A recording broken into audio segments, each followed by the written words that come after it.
The Chief Executive Member of the Khasi Autonomous District Council, Pyniaid Sing Syiem, has refuted recent reports suggesting that he will contest from the Nongthymmai Constituency in the upcoming MDC elections instead of his current constituency, Sohryngkham.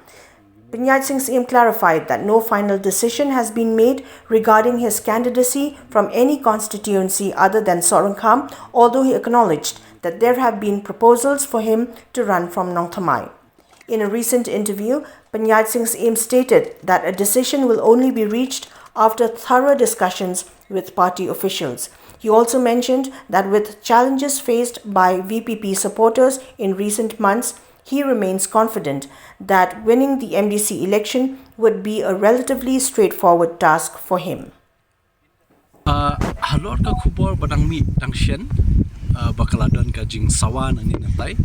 ba la mi ka kerteng ga jongi ba ngidon jingmut banya khun no ikanik MDC election na Nongthymmai hoi hadu menta kampat mi nanga shimet ban tip ani ban tikna ya kata henry ka meeting ka badang sa ru bat kinokit kam jong ka Sohryngkham or Khadc Constituency kadang sa shim tayo but ondang la dep ni kendo bat ki ngin yo ban yakran yang nampak kabah kami jong constituency mor Khadc Sohryngkham but ngin sa shim pal sike ikarai hadin ya kabah ya de kata hoi kala don ka jing wan terwa neki rurang ba neki longkeme neki samla po Nongthymmai Constituency nadu ba don kenika jingja au arja pulai bagi syarem nok kamal in mor Khadc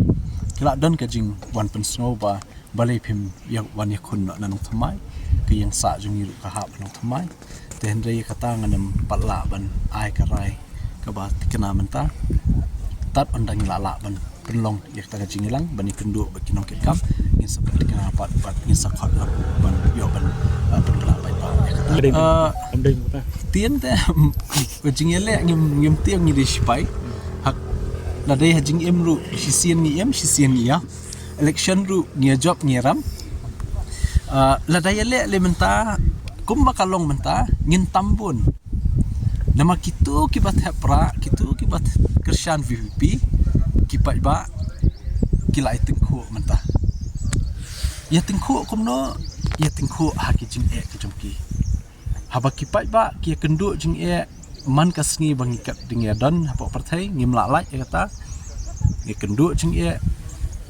kami yang kamsem kamshnong kamthau kani katai lani ka pangkastom ngatrai ki pai ba kin suthu la da kilek sya ki yeng jong kini ki amal ya ka jubab ki ai te kitu ki bala yamat ki ong ba kila suthu kai ba di menle ka next MDC election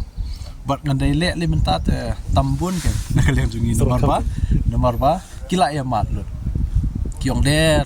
atu kapor badang yong shit ban snap jing ruai so kumba datang kani ke parti ha ban penyo ka beneng yo pai ba dala yamat ya ke tri kampat ki suthu bampoi syai te kani kan pinsai ka result jong ke VPP de hak MDC election